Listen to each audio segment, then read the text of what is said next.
नमस्कार, 20 मिनट 20 खबर में आपका बहुत बहुत स्वागत है। मैं हूं आपके साथ ऋषिका। अगले 20 मिनट में हम आपको राजस्थान की 20 अहम खबरों से रूबरू कराने वाले हैं। तो चलिए शुरू करते हैं 20 मिनट में 20 खबरों का सिलसिला। जालौर जिले में भूमाफिया का दुस्साहस बढ़ता जा रहा है, इतना कि वो भीनमाल और सांचौर के आसपास के क्षेत्रों में कृषि भूमि पर अवैध कॉलोनियां काट रहे हैं। बताने की जरूरत नहीं है कि नियम कायदों को ताक पर रखकर कॉलोनियां काटी जा रही हैं। और तो और भूमाफिया का दुस्साहस इतना बढ़ गया है कि स्थानीय सरपंच अगर शिकायत करते हैं तो उन्हें जान से मारने की धमकी दी जाती है। सबको भी जानकारी दी थी। 12 तारीख को जन सुनवाई थी जसवंतपुरा फिर उनके बाद हमारे पास आए और धमकाने लगे, आपने किया है। खास बात यह है कि जिला कलेक्टर के निर्देश के बावजूद स्थानीय प्रशासन भूमाफिया के खिलाफ कार्रवाई नहीं कर रहा। उन सब पे कड़ी कार्रवाई होगी और मैं संबंधित अधिकारियों की जवाबदेही तय करूंगा कि उनके जुरिडिक्शन में ऐसा कोई डिमांड न हो और ऐसा कोई इस तरह से कोई इसको न ले ली पड़ती कि बिना संपरिवर्तन। जयपुर में शनिवार रात एक युवती का शव पड़ा मिलने से सनसनी फैल गई। पुलिस को शक है युवती की गला रेतकर हत्या के बाद शव फेंका गया है, साथ ही पैर तौलिए से बंधा पाया गया है। पहचान छुपाने के लिए शव का चेहरा बुरी तरह से कुचला गया। घटना पोद्दार फार्म के पास ग्रेवल रोड की है।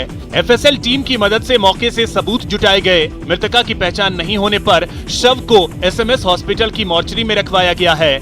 एसएचओ पन्ना लाल जहांगीर ने बताया कि रामकोटिया पोद्दार फार्म के पास ग्रेवल रोड पर युवती का शव पड़ा मिला। रात करीब 11 बजे हॉस्पिटल से अपने घर जा रहे राहगीर को रोड पर लहूलुहान हालत में युवती का शव पड़ा दिखाई दिया। उसने शोर मचाकर आसपास के लोगों को बताया। युवती की हत्या का पता चलने पर लोग मौके पर इकट्ठा हो गए। स्थानीय लोगों ने कालवाड़ थाने को हत्या की सूचना दी। सूचना पर पहुंची पुलिस ने मौका मुआयना किया। पुलिस मृतका की पहचान के साथ ही परिवार के लोगों की तलाश कर रही है। पुलिस प्रथम दृष्टया मान रही है कि प्रेम प्रसंग या आपसी रंजिश में परिचित युवक ने हत्या कर शव यहां फेंका है। जयपुर पुलिस को बड़ी कामयाबी मिली। शहर के विद्याधर नगर इलाके में एक युवक का दिन दहाड़े अपहरण कर भाग निकले 6 अपहरणकर्ताओं को पुलिस ने चंद घंटों के भीतर पीछा कर दबोच लिया और अपहरित युवक को सकुशल मुक्त करवा लिया। अपहरण की इस वारदात के पीछे किसी युवती से प्रेम प्रसंग को लेकर आपसी रंजिश की बात सामने आ रही है।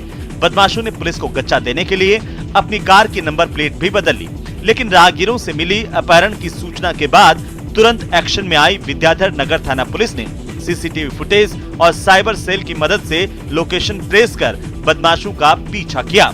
करीब 15 किलोमीटर दूर निवारू रोड से अपहरित युवक को छुड़वा लिया गया। जानकारी के मुताबिक सभी अपहरणकर्ता अजमेर और नागौर के रहने वाले हैं। श्रीगंगानगर में बिगड़ती कानून व्यवस्था से आम जन परेशान है, लेकिन इसका सबसे ज्यादा असर महिलाओं पर देखने को मिल रहा है।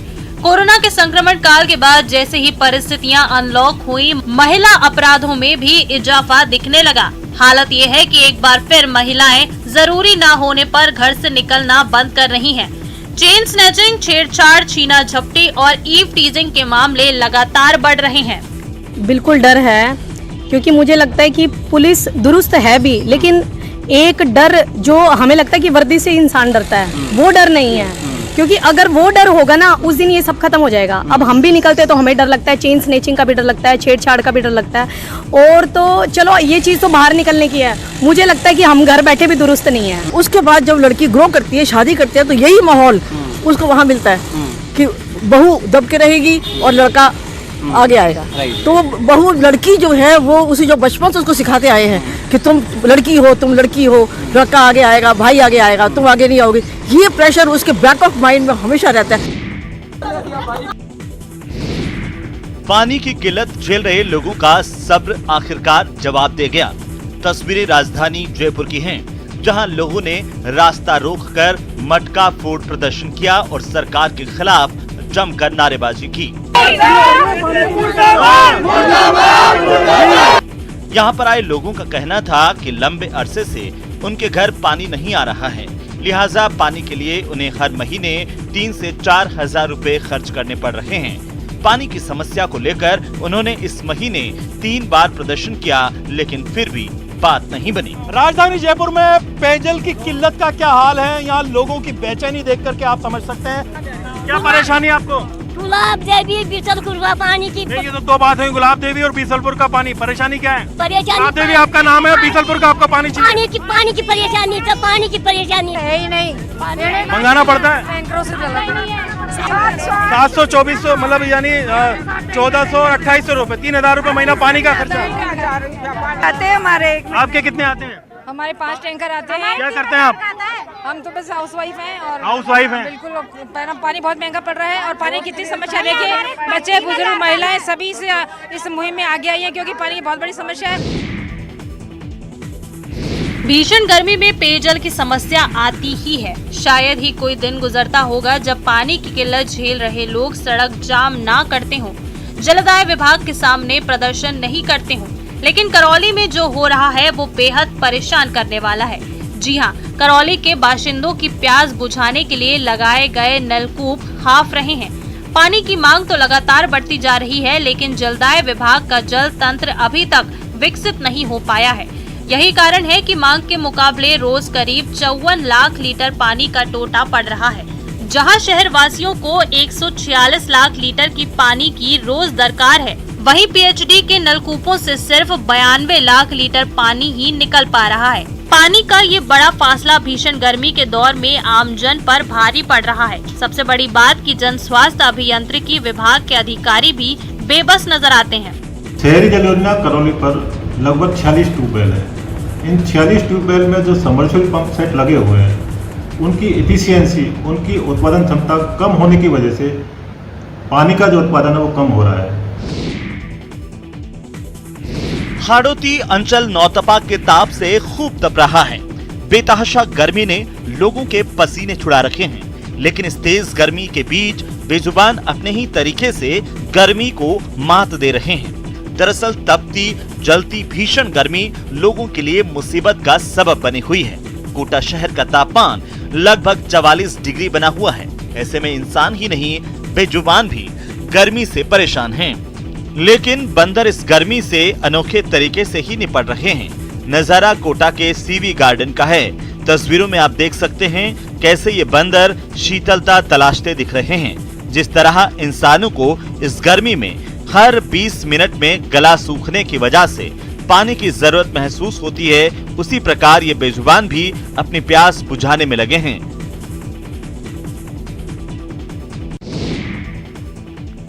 ये खबर रेलों में साधारण श्रेणी में यात्रा करने वालों के लिए है।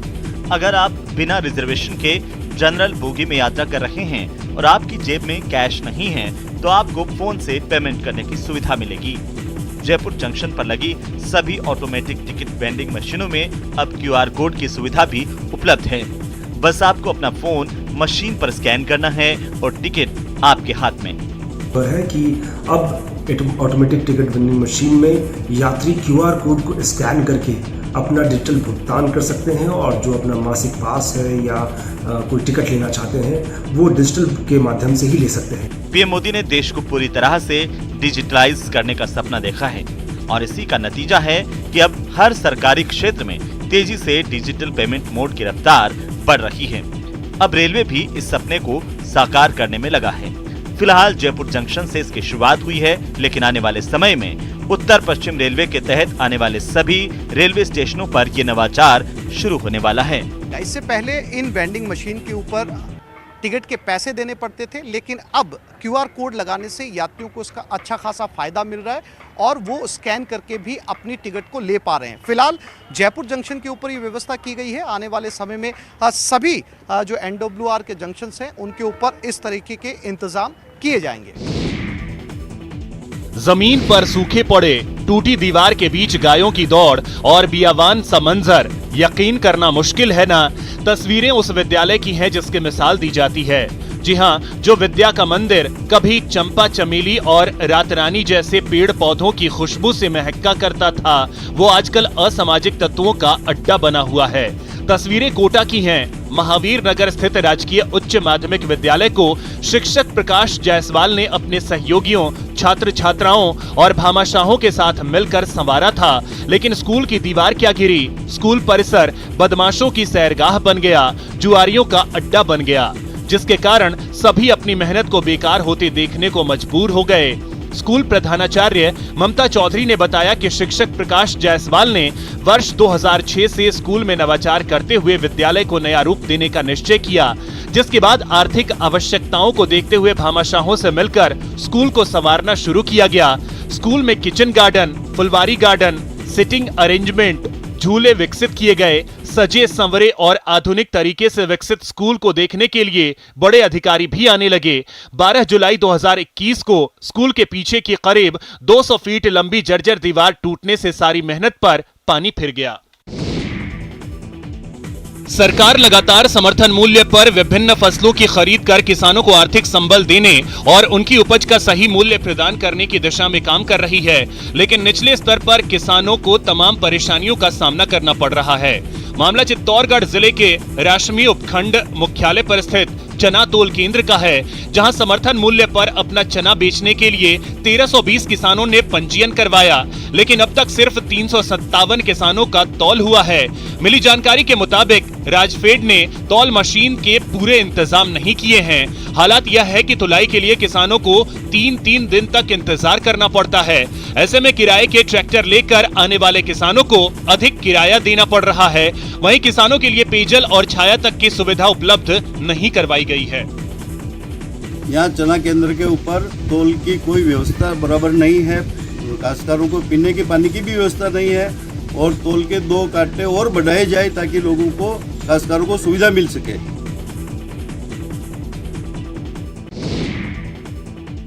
श्री गंगानगर के श्री विजयनगर से कांग्रेसी कार्यकर्ताओं के बीच तू मैं का वीडियो सामने आया है।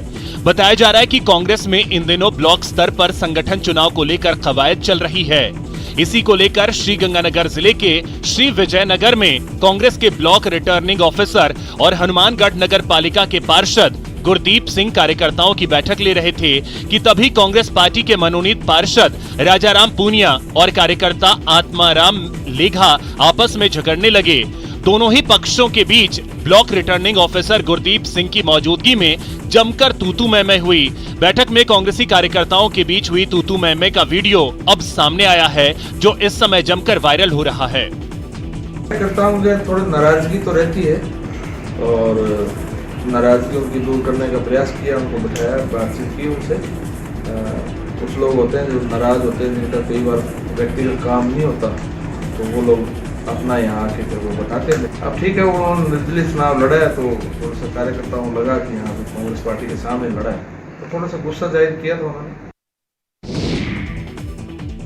रोमांच का मजा देने वाला झूला जब खराब हो जाए तो जान हलक में अटक जाती है। छत्तीसगढ़ के कोरबा में ऐसा ही हुआ।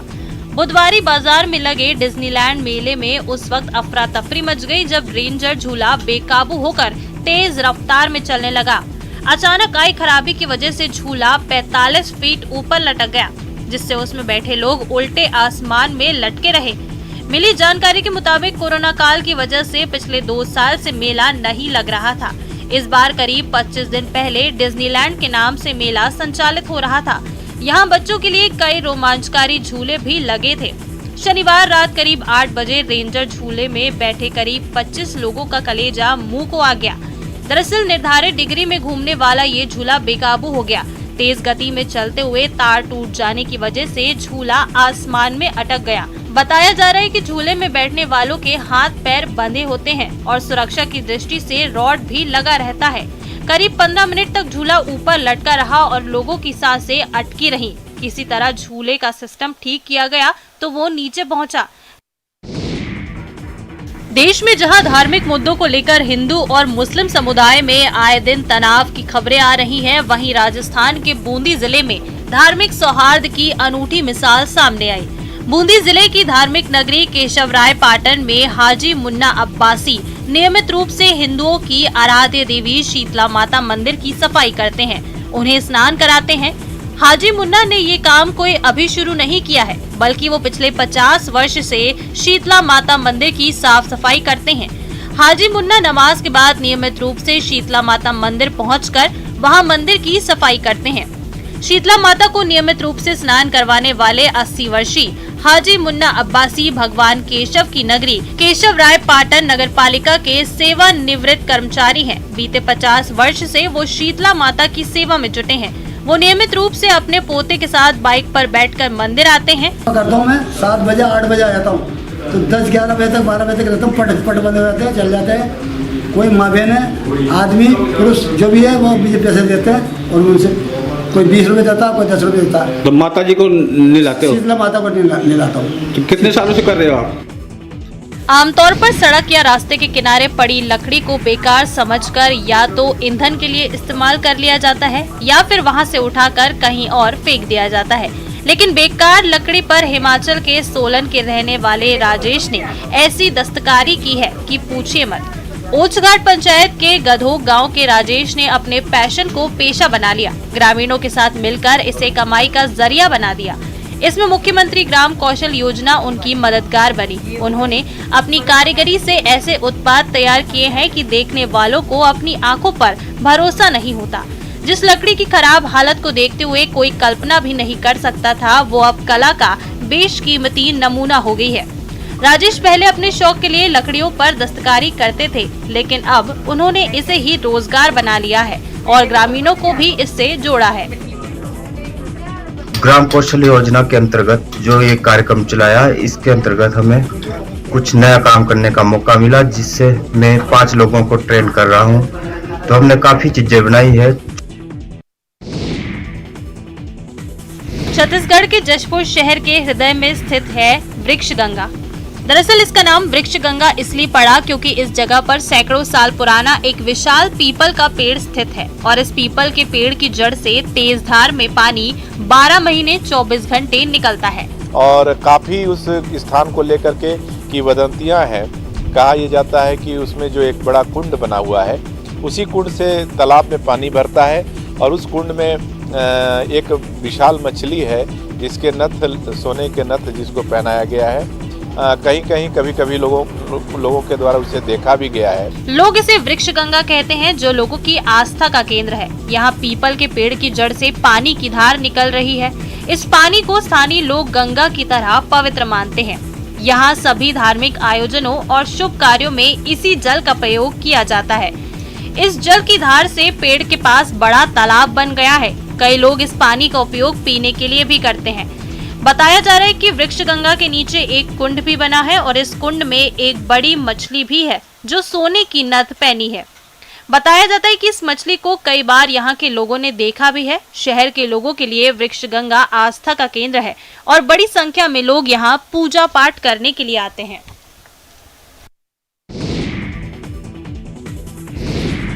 मध्य प्रदेश के रीवा में जंगल से भटककर रिहायशी क्षेत्र में पहुंचा भालू रात के अंधेरे में एक कुएं में जा गिरा। भालू को कुएं में देखते ही मौके पर ग्रामीणों की भीड़ जमा हो गई। सूचना पुलिस को दी गई। पुलिस ने मौके पर पहुंचकर कुएं वाले स्थान को सुरक्षित कराया और वन अमले को सूचना दी। इसके बाद मौके पर पहुंची रेस्क्यू टीम ने तकरीबन 2 घंटे की कड़ी मशक्कत के बाद भालू को कुएं से सुरक्षित बाहर निकाला। दरअसल भालू के कुएं में गिरने की ये घटना बैकुंठपुर के माड़ो स्थित डिहिया गांव की है। जानकारी के मुताबिक डिहिया गांव में रविवार सुबह ग्रामीणों ने कुएं के भीतर भालू को देखा।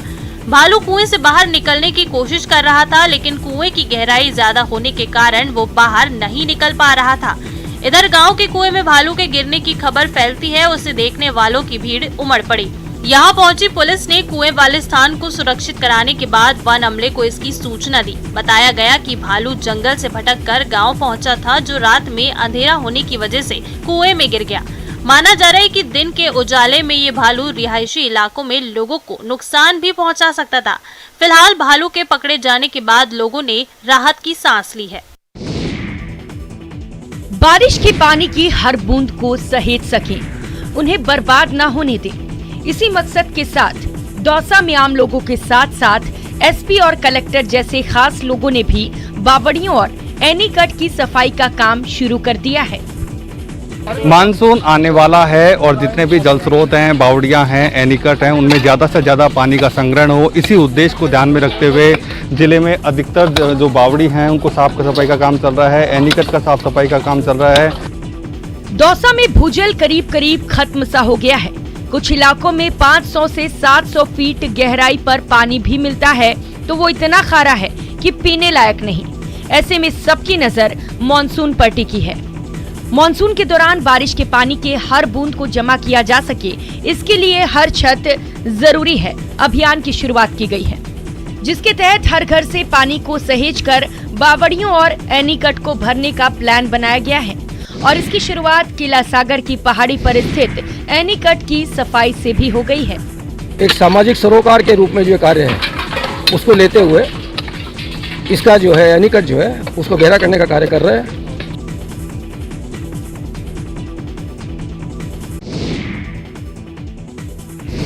सरकार की हर माह 50 यूनिट बिजली मुफ्त देने की घोषणा का सर्वाधिक फायदा जैसलमेर की जनता को हुआ है।